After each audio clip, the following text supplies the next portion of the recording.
di siang hari ini yang akronim dari KOPER. KOPER itu adalah komunitas peduli literasi, di mana tujuannya, latar belakang yang kemudian muncul adalah ketika saya ngajar di kelas 4 tahun lalu, ternyata masih ada siswa yang belum bisa baca. Jauh lebih daripada itu, ternyata masih ada juga siswa yang belum kenal huruf. Jangankan untuk baca, kenal huruf aja kemudian dia belum bisa. Maka akhirnya program ini muncul setelah saya mengikuti pendidikan guru penggerak. Saya berdiskusi dengan teman saya, akhirnya kami membentuk komunitas praktisi sekolah yang tujuannya adalah untuk meningkatkan literasi bahasa Indonesia. Kemudian kalau kita lebih dalam lagi, kenapa sih anak ini kok daya nalarnya terhadap suatu teks itu rendah, bahkan nggak bisa baca?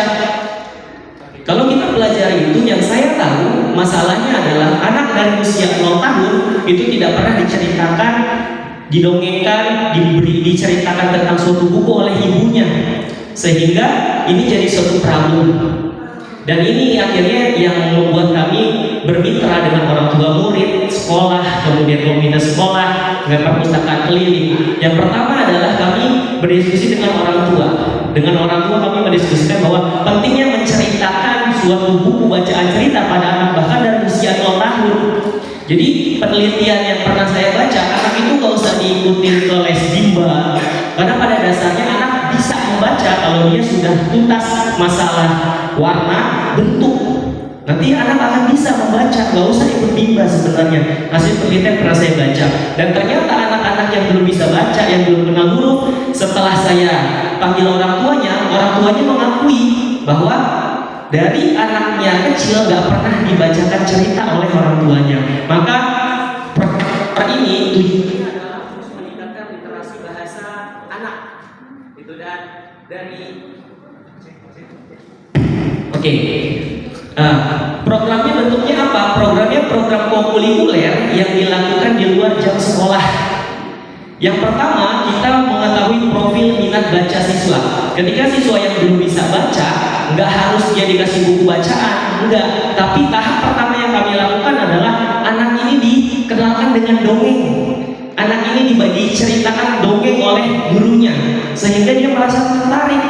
Dan yang di depan Bapak Ibu ini adalah hasil karya siswa yang pada dasarnya nggak harus berbentuk narasi. Mereka buat karya, kemudian nanti tahap tertingginya adalah mereka punya karya dan bisa menarasikan karya yang dibuatnya melalui baik itu tulisan, baik itu cerita. Jadi yang sudah saya alami selama beberapa bulan terakhir, dari awal asesmen awal yang saya lakukan, hampir tidak ada siswa yang bisa membuat cerita 2 paragraf, bahkan 1 paragraf aja hanya sedikit.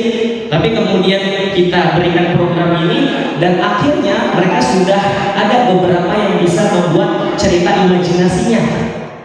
Mereka buat sendiri, diceritakan kembali dari asesmen awal yang itu masih sangat sedikit sekali gitu. Dan alhamdulillahnya di kelas saya tadinya yang 7 anak belum bisa baca, sekarang 6 anak alhamdulillah udah bisa baca. Tinggal 1 lagi yang memang masih terus diusahakan supaya ini bisa baca.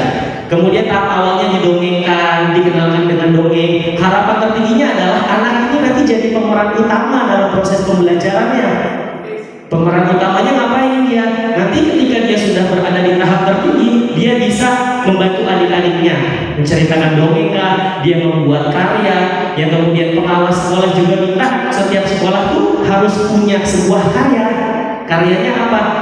Nah, karyanya seperti cerita-cerita nanti yang dibukukan, yang dibuatkan modul atau pameran-pameran karya.